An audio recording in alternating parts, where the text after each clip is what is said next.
Alors, combien vendre un site internet? Donc, c'est une question assez compliquée parce qu'il n'y a pas vraiment de réponse et ça va dépendre de la situation.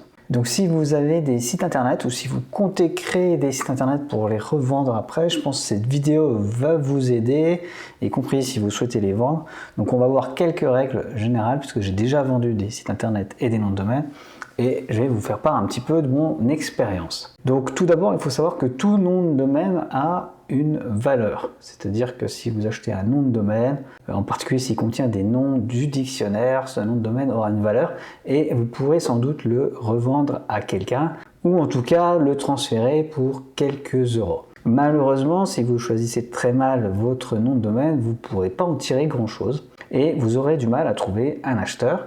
Et dans ce cas-là, si vous avez des noms de domaine qui traînent, je pense que pour vous, le plus simple, c'est encore de mettre un site internet dessus. Voilà, vous mettez un script WordPress, un script d'annuaire, et vous faites travailler votre site, vous amenez du trafic dessus, vous créez du contenu, vous créez des liens, et du coup, ce site prendra plus de valeur parce qu'il aura déjà des visiteurs, une visibilité, une présence sur le moteur de recherche Google.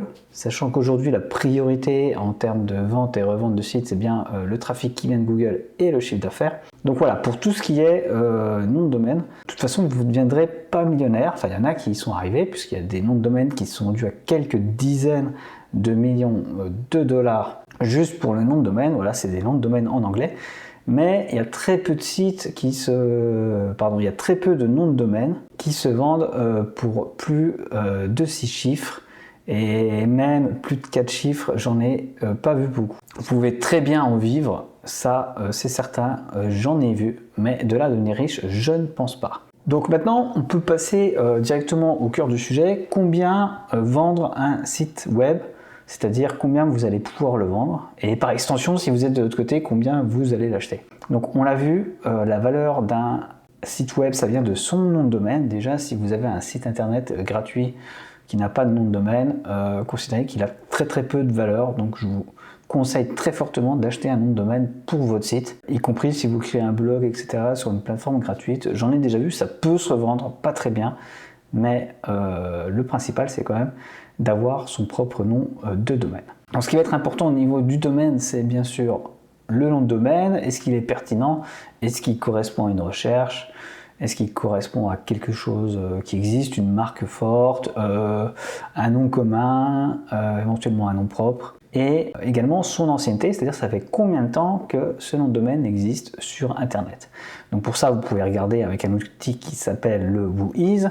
Vous pouvez également regarder sur le site web.archive.org, qu'on appelle également Webback Machine, pour vous faire une idée de l'historique du site Internet et son histoire sur la toile. Clairement, le site Internet devra être indexé sur Google avec le plus de pages possible indexées.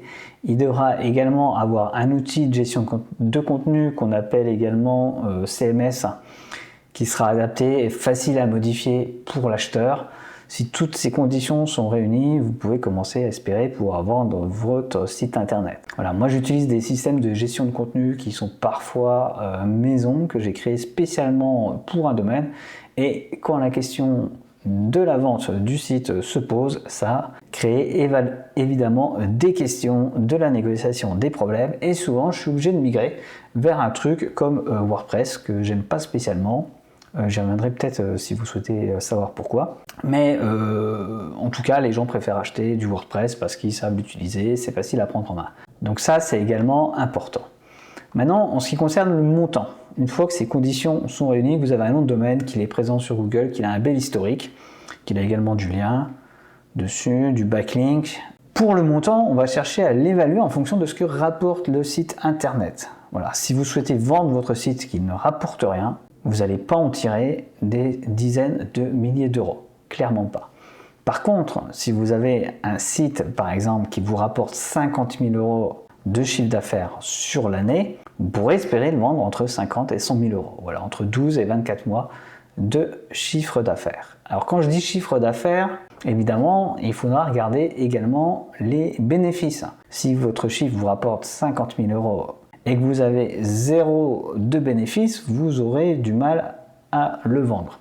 Pire, s'il vous rapporte 50 000 euros de chiffre d'affaires par an, mais qu'il vous en coûte 60 000 euros pour le faire fonctionner, là aussi, en fait, la personne qui va l'acheter, elle va devoir beaucoup travailler déjà pour réduire le coût de fonctionnement du site internet et espérer le rentabiliser. Donc il y a des gens qui sont experts là-dessus, c'est pas nécessairement mon cas.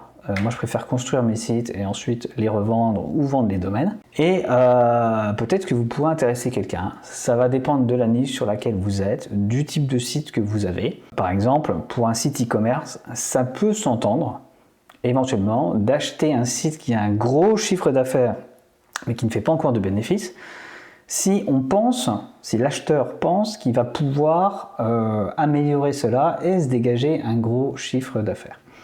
Imaginons que vous avez un site qui fait 1 million d'euros de chiffre d'affaires par an, un site e-commerce qui fait de la vente, et pour l'instant vous êtes à l'équilibre, 0.